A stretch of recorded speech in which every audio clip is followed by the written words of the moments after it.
नमस्कार साथियों, मैं अंकित आप सभी का स्वागत करता हूं।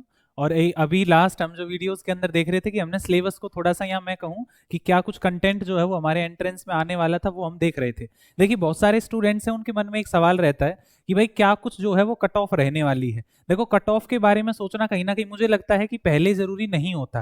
पहले आप एग्जाम के लिए प्रिपेयर करिए या अपने टेस्ट के लिए प्रिपेयर करिए और उसके बाद आप कट ऑफ को देखो। लेकिन फिर भी एक साधारण सी बात है भाई, आपके क्या कहते हैं, आपकी अगर इच्छा है जानने की तो आपको जो है वो चीजें बताई भी जाएंगी।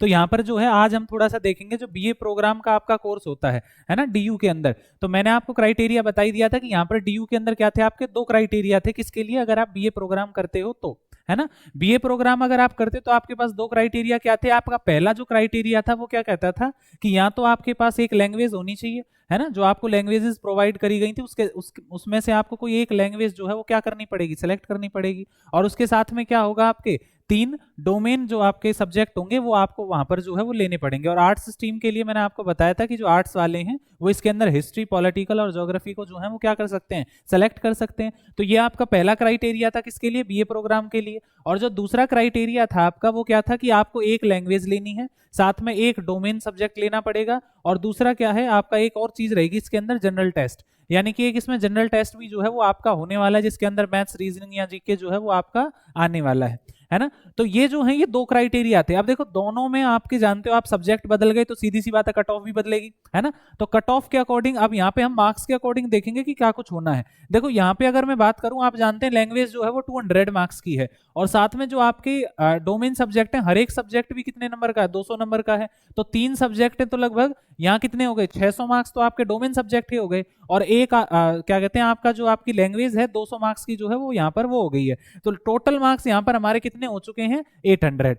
देखो, एक साधारण सी बात कही जाती है कि भाई जितने आप हासिल कर सको आप उतनी कोशिश करो, है ना, कि जितने ज्यादा से ज्यादा आप नंबर ला सकते हो आप उतने ज्यादा नंबर लाने की जो है वो कोशिश करो। लेकिन फिर भी अगर एक आपको ब्यौरा दिया जाए तो लगभग यहाँ पर अगर आप जाएंगे तो अराउंड 730 प्लस, है ना, या इसके नियरेस्ट जो है अगर आपके मार्क्स रहते हैं तो ये बहुत अच्छे नंबर होंगे, है ना। और ये देखो, एक एक सीधी सी बात है, आप कहोगे कि इतने ज्यादा, यानी कि 800 में से बहुत ज्यादा नंबर हो गए ये तो यहाँ एक बात ध्यान रखना कि लगातार जो है सीयूईटी के अंदर, मैं आपको बता चुका हूं पहले कि बच्चों की संख्या बढ़ती जा रही है। और एक सीधी सी बात है, अगर संख्या बढ़ेगी तो कंपटीशन भी तो बढ़ेगा भाई, है ना। खाली तो ऐसा रहने नहीं वाला कि भाई बच्चे बढ़ते जा रहे हैं और आपका कंपटीशन लो हो जाएगा, ऐसा तो कुछ होना नहीं है। तो लगातार कंपटीशन भी बढ़ रहा है, और अगर कंपटीशन बढ़ रहा है तो मेरिट बढ़ेगी, सीधी सी बात है। तो जो कट ऑफ है वो भी आपकी हाई जाती जाएगी, है ना। तो अभी आप ये लगभग मान सकते हैं कि आपके 800 में से इतने मतलब अगर लगभग आते हैं तो आप बड़े सेफ जोन में हो। अब यहाँ क्या बात करें, अगर ये देखी जाएगी, अरे इतने ज्यादा नंबर कैसे आएंगे भाई, तो आएंगे कैसे, तैयारी से आएंगे। और मैंने आपको एक बात सीधी सी बताई है, यहाँ पर आपको कुछ नहीं पढ़ना, ना ज्यादा आप कहीं पर जो है अपना टाइम वेस्ट करिए। एक सीधा सा आपका तरीका क्या रहेगा कि आप एनसीईआरटी को रटो भाई, है ना। जो एनसीईआरटी है वो आपके लिए क्या रहेगी, एक तरीके से संजीवनी रहने वाली है कि वो आपको इसमें आपको क्या कर देगी, जिंदा रखेगी या जीवित रखेगी या एक तरीके से उत्तीर्ण करवा देगी, अगर सरल बात में आपको कही जाए तो, है ना। चलो, दूसरा क्राइटेरिया देखें। तो यहाँ पर जो सेकंड क्राइटेरिया था, देखो यहाँ दोनों में आपके पास ऑप्शन है, या तो आप पहले वाले के अकॉर्डिंग टेस्ट दे लो, है ना, या फिर आप दूसरे के हिसाब से टेस्ट दे सकते हो। दूसरा क्या कहता है, आपके पास एक लैंग्वेज होनी चाहिए, वही सेम, मान लीजिए जो हिंदी मीडियम वाले उन्होंने हिंदी को ले लिया, है ना, तो 200 मार्क्स का उसका टेस्ट है। यहाँ पर एक आपका डोमेन स्पेसिफिक सब्जेक्ट होगा जो 200 का है, मान लीजिए आपने हिस्ट्री ले ली, है ना। और यहाँ पर एक आपका जनरल टेस्ट होगा।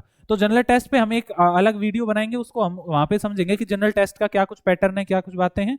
अभी यहाँ समझिए, तो अगर मैं इस टोटल की बात करूं तो ये लगभग 650 मार्क्स का जो है आपका टोटल हो जाता है, जो आपका सेकंड क्राइटेरिया है आपका। तो इसमें से लगभग लगभग, है ना, ज्यादा मैं मतलब वो नहीं कर रहा आपको, यहाँ पर 600 के अराउंड आपको मार्क्स जो है वो गेन करने पड़ेंगे, है ना। हालांकि ये बहुत ज्यादा है, पर मैं वही एक बात कहने लग रहा हूँ, असंभव कुछ नहीं है। जिस हिसाब का कंपटीशन है और जिस हिसाब के आपके सपने हैं तो उनके हिसाब से मार्क्स तो बहुत कम है ना। तो हमें अगर एक नॉर्मल अंदाजा अगर हम यहाँ देखें तो हम दोनों में देख चुके हैं, दोनों क्राइटेरिया के अकॉर्डिंग जान चुके हैं कि क्या कुछ कट ऑफ जो है वो हमारी रह सकती है ना। तो आपको क्या करना है, और अगर मैं एक साधारण सी बात करूं, देखो ज्यादा आपको कट ऑफ के चक्कर में नहीं रहना है, आपको अपनी तैयारी पर जोर देना है। अगर हमारी तैयारी कितनी भी रहे, मतलब एक तरीके से अगर तैयारी रहेगी नहीं, आपकी तैयारी जीरो है ना, आपने तैयारी करी नहीं, तो आपके लिए तो 800 में से 200 नंबर लाना भी बहुत ज्यादा मुश्किल हो जाएगा। तो फिर कट ऑफ का करेंगे क्या भाई, तो यहाँ एक साधारण सी बात होगी, कट ऑफ उनके लिए है जो लगभग उनकी तैयारी बिल्कुल एक मैं कहूँ एक तरीके से प्रबल हो चुकी है ना, वो अगर इन चीजों को देखें तो ज्यादा बेहतर होगा। और आप भी आप अपनी तैयारी पर ज्यादा ध्यान रखेंगे, यहाँ पर आप मार्क्स के अकॉर्डिंग ये नहीं कि अरे इतने ज्यादा कैसे आएंगे भाई, ऐसा कुछ इन विचारों में जो है वो आपको नहीं जाना है ना। तो आपको सबसे ज्यादा तो क्या है यहाँ पर पॉजिटिव आपको यहाँ पर रहना पड़ेगा, तभी जो है वो आपके टेस्ट जो है वो रह पाएंगे, है ना। तो आज के लिए यही था आपके लिए कि कट ऑफ का जो कुछ था या मार्क्स का जो है उसके लिए धन्यवाद। नेक्स्ट क्लास में मिलेंगे।